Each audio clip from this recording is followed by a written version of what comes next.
欢迎收看 News， 今天是3月20号。现在呢，全球都在接种疫苗，美国呢已经接种了1亿剂了啊，中国呢也在接种各种的疫苗。这次新冠疫情呢，似乎最后没有别的解法，只能靠疫苗，靠科技的力量把这个病毒击败。但是就在中国开始大范围接种疫苗的时候呢，传出一个不好的消息。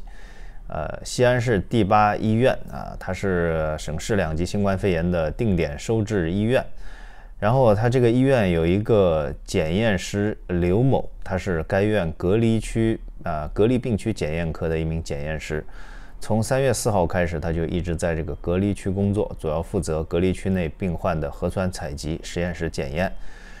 结果呢，在3月18号凌晨这名检验师刘某确诊为新冠肺炎病例，普通型。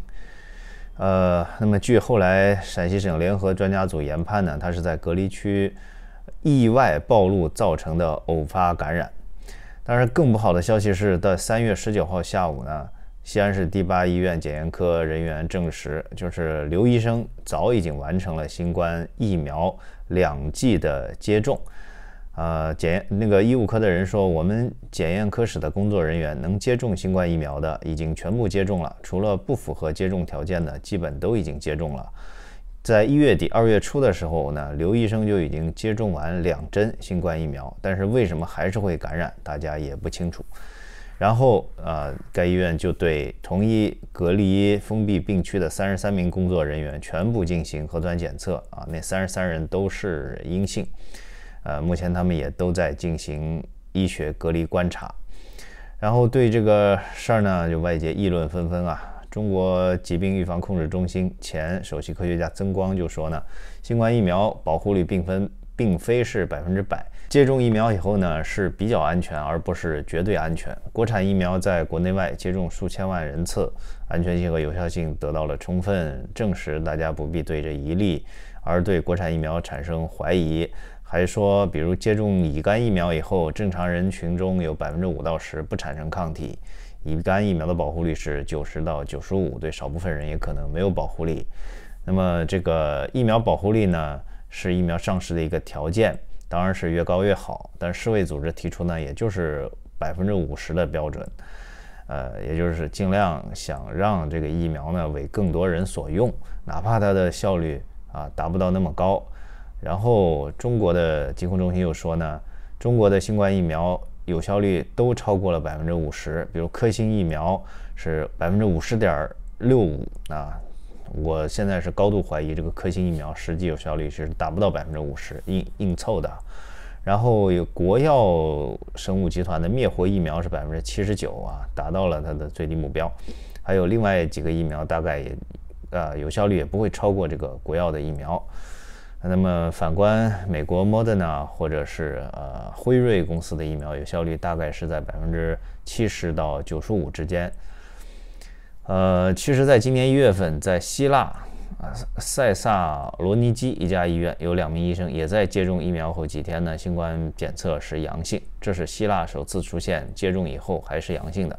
但是这家医院的一个主任说，这2个医生呢，可能是在接种疫苗前就已经感染了。他说这种情况并不令人意外，接种疫苗要在10到14天以后才可能对人体产生保护作用。那么世卫组织呢，在3月19号一个新闻发布会上他的监管和资格预审部的主管说，世卫正在评估中国国药和科兴研发的疫苗。之前呢，他们前往武汉调查，结论还没有出来，要在4月份才出来。那么他们也在评估中国的2支疫苗的有效性，但是大约呢，也就是50到70多这个水平。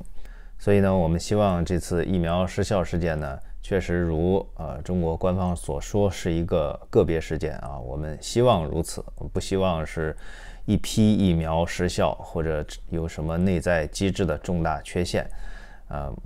这方面呢，我们还等待进一步消息的披露。当然这个理论上也是有可能的毕竟现在阿斯利康的疫苗据说产生了很多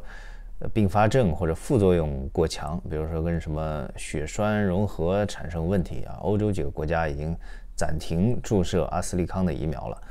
当然，疫苗理论上呢不可能是100%的安全的啊，但是就怕中国的疫苗在出现之前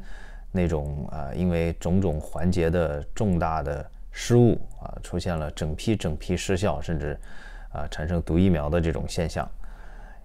现在陕西省重点人群疫苗接种工作已经全面启动，在1月11号的时候，陕西已经对边检、海关、机场医务人员12万5千人展开第一次接种。这个刘医生也就是那个时候开始接种的。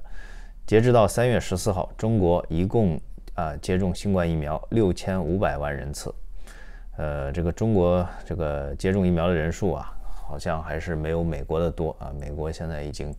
超过1亿了。那关于中国新冠疫苗的情况呢，我们会为您持续关注。大家对这个疫苗的安全性有何看法因为我在现实中听到有些人说我坚决不做小白鼠中国的疫苗我坚决不注射也有人说这个如果有可以让我注射，我一定会先去注射。这样的人在中国和美国都有美国华人中间也有说在美国的疫苗他也不注射的，也有的人非常积极。大家对这个问题怎么看？可以到我的电报群讨论，也可以在电报群里@我询问加入股票群的方式。今天呢，就是唐高灿又一次接受连线谈到了这个中美的峰会对股票的影响那么电报群的链接就在节目下方。那关于中美峰会呢，我是在整理一个比较长、比较完整的节目，大概看来只能是明天放出了。好，那这期节目就到这里，我们明天再见。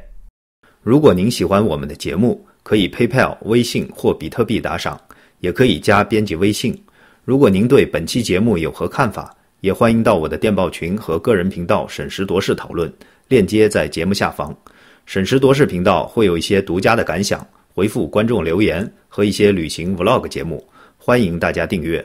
我的那本书草稿即将完成，近期我将推出正式的众筹节目，欢迎大家关注并支持，谢谢大家。